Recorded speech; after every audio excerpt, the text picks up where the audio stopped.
Барлықтарыңызға қайырлы күн, достар. Менің каналыма қош келдіңіздер. Мен бүгін қатпарлы қамырдан етті бәліш дайындаған болатынмын. Яғни мясной пирог деп атаймыз. Осы видеоны соңына дейін қарап, менімен бірге дайындаңыздар. Алдымен қатпарлы қамырымызды алып, ортасынан бөліп, яғни үлкен бөлігімен кішкентай бөлігіндей болатындай қылып жақсылап кесеміз. Одан кейін үлкен бөлігін оқтаудың күшімен, оқтаудың көмегімен жақсылап тұрып жазатын боламыз. Жақсылап тұрып жазып болған соң противенімізге салып қоямыз.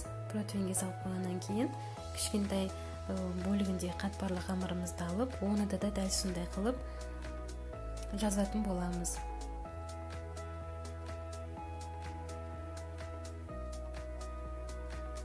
Жазып болған соң міндетті түрде оны да демалдыртуға қойып қойыңыз шетке.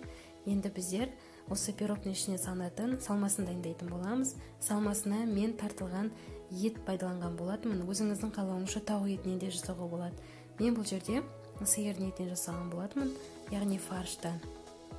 Фарштың үстіне тұзымызды, боршымызды барлығын жақсылап тұрып салып араластырамыз.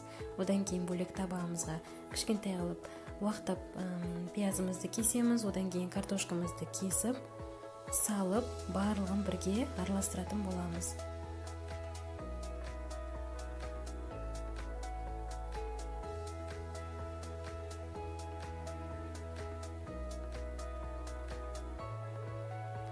Араластырып болған соң противенге жайып қойған үлкен бөлігіміздегі қатпарлы қамырымыздың үстіне жақсылап тұрып жан-жағына баратындай қылып барлығын салатын боламыз. Бұл бәлішті мен 10 күнде бір рет, яғни кейде аптасына бір рет міндетті түрде жасап тұрамын. Біздер отбасымызбен осы бәлішті өте қатты жақсы көреміз. Сіздерде де осы видео рецепті арқылы үй ішіңізді қуантып, міндетті түрде сіздер жасап көріңіздер.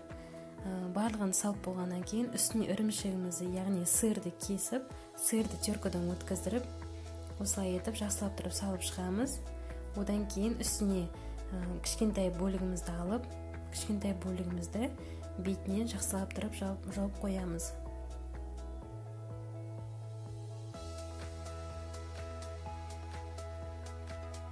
Өзіңіздің қалағаныңызша бұл жерде жасауға болады. Мен осындай қылып жасап қойдым.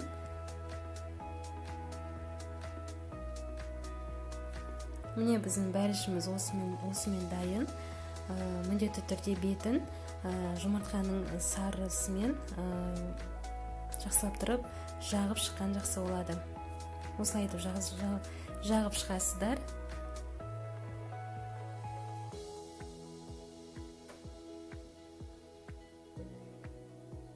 Духовкаге 200 градусқа, яғни 40 или 45 минут 200 градуста пісіріп аласыздар.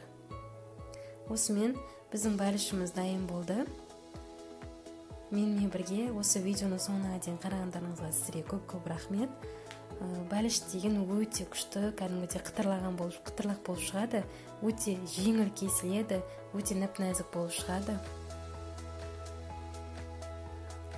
Кесілгенде де көрініп тұрған шығар, өте кәдімгідей нәп-нәзік болып, өте жұмсақ болып кесіледі. Осымен біздің пирогымыз дайын болды. Видеоны соңына дейін қарасаңыздар, міндетті түрде подписация етіп, лайк басып отырыңыздар. Алдағы уақытта осы бәліш, осы қатпарлы қамырдан, басқа да қамырлардан осы бәлішті жасайтын боламын.